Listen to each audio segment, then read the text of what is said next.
Itu Allah memuliakan kelahiran Nabi Muhammad.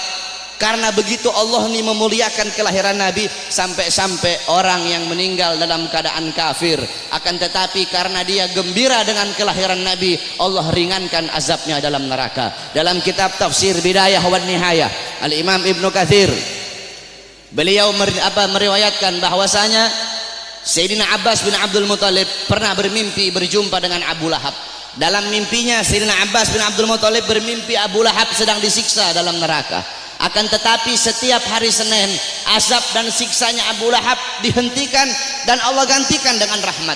Dari jari-jari Abu Lahab itu bisa keluar air sehingga dia bisa minum dari air tersebut. Maka Sayyidina Abbas pun bertanya, wahai Abu Lahab, kenapa setiap hari Senin Allah angkat azab dan siksamu? Dari jari-jarimu bisa keluar air, kenapa hanya di hari Senin, tidak di hari-hari yang lain? Apa kata Abu Lahab? Iya, karena dulu ketika Muhammad lahir, aku bergembira dengan lahirnya Muhammad. Aku memiliki budak yang bernama Suwaibah. Suwaibah datang kepadaku memberi kabar tentang lahirnya Muhammad. Aku gembira sehingga aku bebaskan Suwaibah. Aku bebaskan dia dari budak. Nah, karena aku membebaskan Suwaibah, karena kegembiraanku dengan lahirnya Muhammad, karena aku gembira sesaat dengan lahirnya Muhammad, maka dari itu setiap hari Senin Allah angkat azab dan siksaku. Itu Abu Lahab. Setiap hari Senin Allah angkat azab dan siksanya hanya karena bergembira sesaat dengan lahirnya Al-Mustafa. Maka bagaimana dengan saya dan kalian kalau kita bergembira seumur hidup kita dengan lahirnya baginda Nabi besar Muhammad? Oleh karena itu, saudara-saudara, kita duduk di sini memuliakan kelahiran Nabi, mengagungkan kelahiran Nabi. Ini suatu perbuatan yang mulia. Tetapi banyak juga golongan-golongan di luar sana, banyak golongan-golongan yang mulut kotornya berani mengatakan bahwasanya orang-orang yang duduk di maulid itu mereka telah berbuat dosa besar. Maulid itu adalah bid'ah dalalah, maulid itu bid'ah yang sesat, maulid itu sumber kesyirikan, maulid itu sumber kekafiran. Banyak golongan-golongan di luar sana yang berkata seperti itu. Ini golongan-golongan yang bodoh, golongan-golongan yang goblok, golongan-golongan yang dungu, tidak ngerti kaidah fikih, tidak ngerti takhrij hadis, tidak ngerti mustalah hadis. Baru belajar beberapa tahun di Arab Saudi, pulang baru punya jenggot 8 lembar 9 lembar, sudah berani menyesat-nyesatkan orang yang duduk di majelis maulidnya Nabi Muhammad sallallahu alaihi wasallam. Saudara-saudara, kalau kita mau lihat bid'ahnya, luarnya iya bid'ah, luarnya bid'ah, luarnya covernya bid'ah, covernya ini sesuatu yang baru, tetapi intisari, lubabnya, intisari yang ada dalam peringatan maulid ini bukanlah sesuatu yang bid'ah. Tadi di maulid tadi dibacakan Quran. Apakah membaca Quran sesuatu yang bid'ah? Kau duduk di sini, kita saling makan sama-sama. Nanti selesai acara makan bareng-bareng.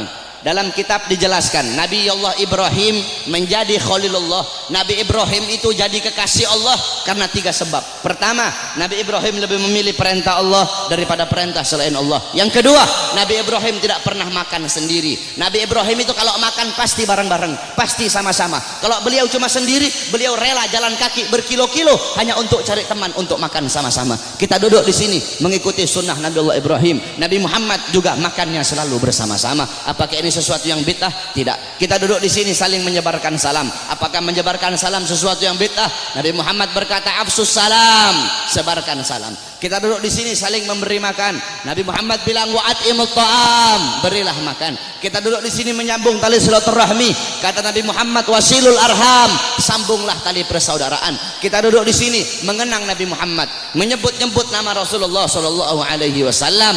Bukankah dalam hadis riwayat Ad-Dailami dalam kitab musnad beliau, yaitu kitab yang bernama Al-Firdaus, Qalar Rasul, zikrul anbiya minal ibadah, mengingat para nabi, mengingat para rasul itu adalah ibadah. Zikrul sholihin minal kafarah, zikrul maut minas sadaqah, wa zikrul kubur yugarribukum minal jannah. Kata Nabi Muhammad, mengingat para nabi, mengingat para rasul, menyebut-nyebut nama mereka itu adalah ibadah. Kita duduk di sini menyebut Nabi Muhammad, mengingat Nabi Muhammad, mengenang Nabi Muhammad, membaca sirah beliau, tarikh beliau agar bisa mengambil iktibar, mengambil pelajaran dari kisah hidup beliau. Apakah ini sesuatu yang bid'ah? Tidak. Kita duduk di sini bersolawat kepada Nabi Muhammad. Bukankah Allah berkata, innallaha wa malaikatahu yusholluna 'alan nabi ya ayyuhalladzina amanu shollu 'alaihi wa sallimu taslima. Apakah salawat sesuatu yang bid'ah? Tidak. Kita duduk di sini menuntut ilmu. Saya dan kalian duduk di sini untuk menuntut ilmunya Allah. Menuntut ilmu fardhatun. Menuntut ilmu hukumnya sangat-sangat wajib. Dalam kaidah dijelaskan, amrun bi syai' amrun bi wasailihi.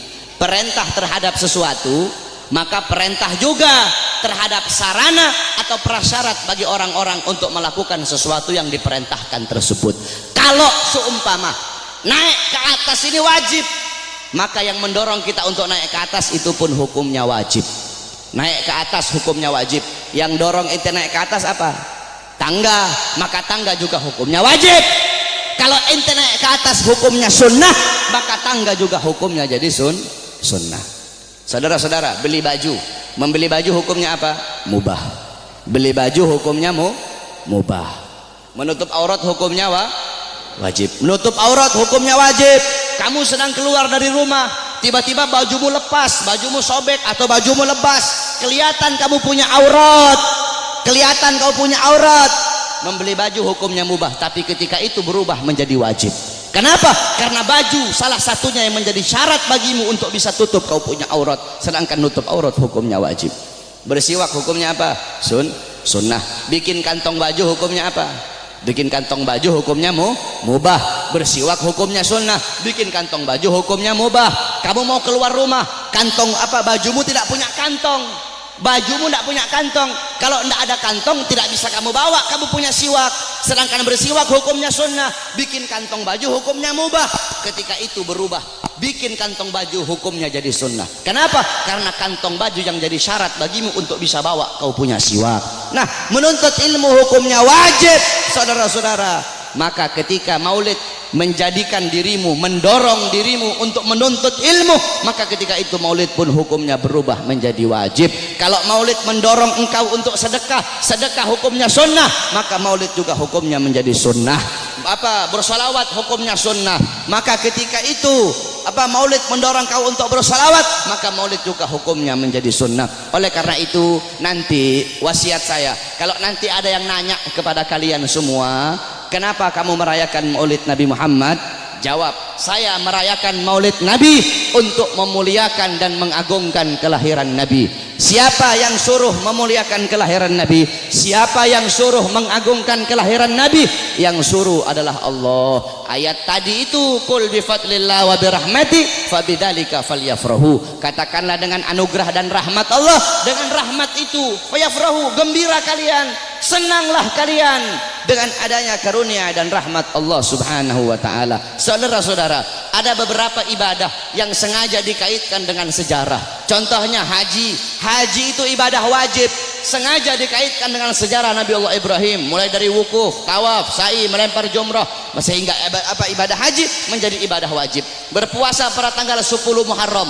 Berpuasa pada tanggal 10 Muharram itu sengaja dikaitkan dengan sejarah Nabi Musa alaihi salam. Ketika Rasulullah nanya sama Yahudi Madinah, kenapa kalian berpuasa pada tanggal 10 Muharram? Kata Yahudi Madinah, karena kami bersyukur atas selamatnya Nabi Musa dari kejaran tentara Fir'aun. Apa kata Rasulullah? Nahnu ahaqqu bi Musa minkum. Kami lebih berhak atas Musa daripada kalian. Rasul pun memerintahkan para sahabat untuk berpuasa pada tanggal 10 Muharram, sehingga berpuasa pada 10 Muharram menjadi ibadah sunnah.